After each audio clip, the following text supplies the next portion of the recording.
Meus irmãos, vamos hoje meditar em Mateus capítulo 5, verso 17 ao verso 20. A palavra de Deus nos diz: não pensem que vim revogar a lei ou os profetas, não vim para revogar, mas para cumprir.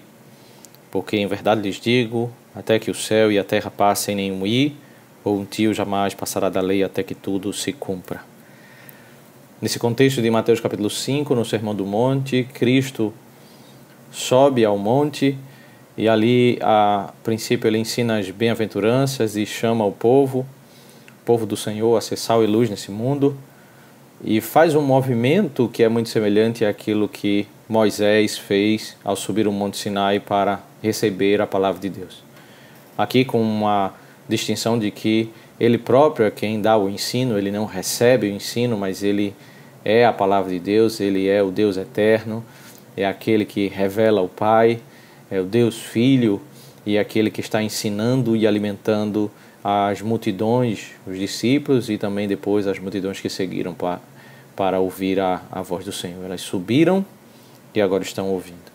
Nesses dias havia muitas pessoas com uma expectativa de que o Messias tivesse uma perspectiva diferente da lei, trouxesse um ensino novo, fizesse alguma mudança sobre alguns ensinos do Antigo Testamento.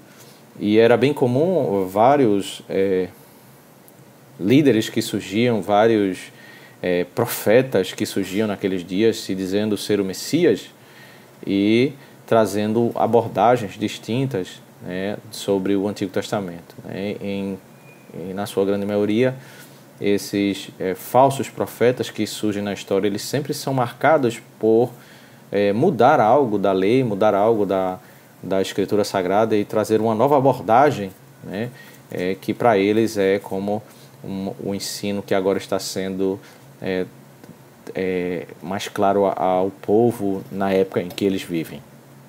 Mas a palavra do Senhor, nesse texto, é muito claro que o Senhor diz: não pensem que vim revogar a lei ou os profetas. Ele está fazendo referência a todo o Antigo Testamento e a primeira negativa do texto é que ninguém imagine isso ao olhar para Cristo, ao ouvir Cristo, que Cristo veio na Nova Aliança para rejeitar, repudiar, revogar o Antigo Testamento, né? Foi ele quem deu o Antigo Testamento, né? Ele quem falou com Moisés, ele quem entregou todos os ensinos aos profetas do Antigo Testamento, ele é a palavra. Não podemos imaginar uma contrariedade de Cristo a tudo aquilo que foi ensinado no Antigo Testamento. Mas aqui é importante nós fazermos uma distinção, que ele não veio revogar, mas veio para cumprir.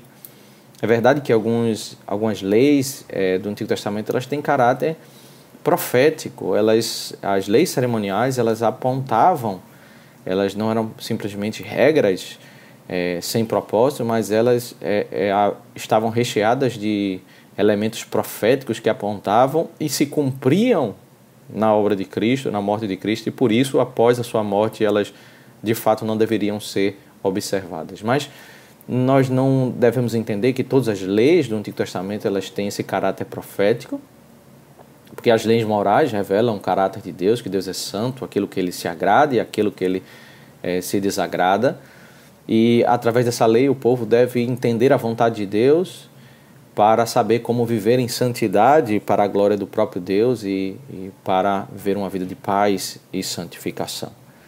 Cristo não veio revogar, mas veio para cumprir. Para que esse ponto ficasse muito claro na mente de todos aqueles que estão ouvindo e todos hoje em que leem a palavra de Deus, ele acrescenta no verso 18, porque em verdade lhes digo, até que o céu e a terra passem, nenhum i ou um tio jamais passará da lei até que tudo se cumpra. Ninguém imagine que um pequeno, aquilo que é traduzido por i ou tio são caracteres, seja gregos ou hebraicos, os mínimos caracteres, as mínimas pontuações, elas não seriam tiradas da lei, porque Deus, que é perfeito, que entregou a sua palavra ao seu povo, ele não rejeita a sua palavra, ele não muda de opinião, o Senhor é imutável em seus decretos, em seus ensinos. E o povo deve entender a sua verdade e não absorver ou dar ouvidos a qualquer abordagem, qualquer ensino de uma pessoa que diga que chegamos em um tempo de mudança, que Cristo veio tirar os pequenos caracteres ou pequenos ensinos, um ou dois ensinos, qualquer que seja, porque Cristo diz, eu não vim revogar nem que seja o mínimo caractere da lei, né, até que tudo se cumpra. E aí vem as implicações, verso 19, especialmente, ao lidar com os salvos. Porque o texto diz, aquele, pois, que desrespeitar um desses mandamentos, ainda que dos menores, e ensinar os outros a fazer o mesmo, será considerado mínimo no reino dos céus. Aquele, porém, que os observar e ensinar, esse será considerado grande no reino dos céus. Perceba que são dois grupos e dois grupos de crentes. O ponto aqui não é tratar sobre salvação. O ponto aqui é que ele está se dirigindo a dois tipos de crentes, aqueles que começam a ensinar que os mandamentos perderam a validade e alguns mandamentos devem ser rejeitados, não precisam ser cumpridos, e passam a ensinar as outras pessoas. Existe outro tipo de crente, que é aquele que passa a ensinar que esses mandamentos devem ser observados, devem ser cumpridos e devem ser vividos para a glória de Deus. Esses dois grupos, eles não se trata de um grupo melhor do que o outro, porque ambos foram salvos pela graça, salvos pela bondade de Deus, pelos méritos de Cristo, por aquilo que Cristo fez na cruz do Calvário. Mas há uma distinção e, especialmente, o texto nos traz implicações para a eternidade. Aquele que rejeita alguns mandamentos e ensina isso no meio do povo de Deus, ele vai ter implicações para a eternidade, ele vai ser considerado o mínimo no reino dos céus. E aquele que ensina a palavra de Deus, ele vai ser considerado grande no reino dos céus. Aqui está o ensino que está relacionado com o ensino bíblico do galardão, aquilo que Paulo vai falar em 1 Coríntios capítulo 3, o ensino de que nós, ao sermos salvos pela graça, chegarmos à presença de Deus, nossas obras que nós fizemos em vida serão julgadas pelo Senhor. E o Senhor ali fará conosco, né, aquilo que na teologia reformada se chama de uma recompensa graciosa. É graciosa porque tudo vem dos méritos de Cristo, da bondade dele. Mas sim, é uma recompensa, é uma retribuição, uma consequência dos meus atos, daquilo que eu faço em vida. Ambos os grupos são salvos, mas sim existem implicações para aqueles que desprezam os mandamentos da palavra de Deus, e essas implicações elas estarão presentes na eternidade. Né? Um argumento para deixar muito claro que esse debate, esse tema que o Senhor está ensinando não é um tema fútil, não é um tema irrelevante, ainda que nós sejamos salvos pela graça, porque nós estamos tratando das implicações para a eternidade. Ser considerado mínimo ou ser considerado grande no reino dos céus. Né?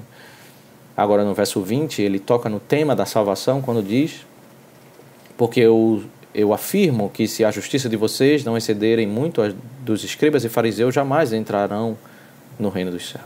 Né? Esse versículo serve de ponto de contato com os versos que seguirão, e aquilo que muitos judeus entendiam, que os fariseus eram muito rigorosos e havia um padrão de lei muito alto, Cristo vai mostrar que não é bem assim.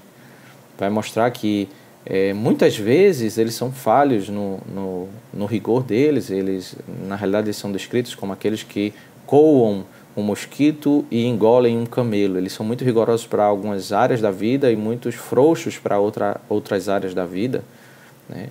Mas o povo do Senhor, ele precisa entender que se a nossa justiça não exceder em muito a dos escribas e fariseus, nós não entraremos no reino dos céus.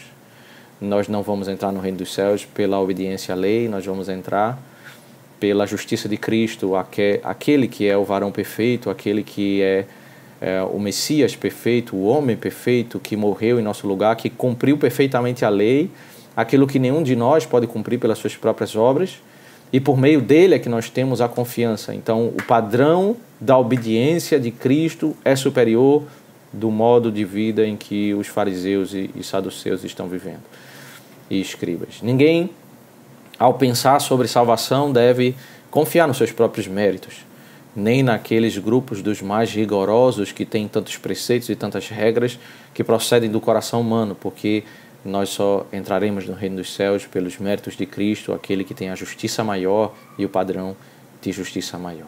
Mas esse verso nos prepara para a sequência, ao comparar Cristo e o seu ensino sobre o Antigo Testamento com o ensino dos escribas e fariseus que eles faziam sobre o ensino do Antigo Testamento. Que o Senhor Deus nos abençoe e nos faça entender o valor de nós apreciarmos e vivermos a santa lei de Deus. Que Deus nos abençoe.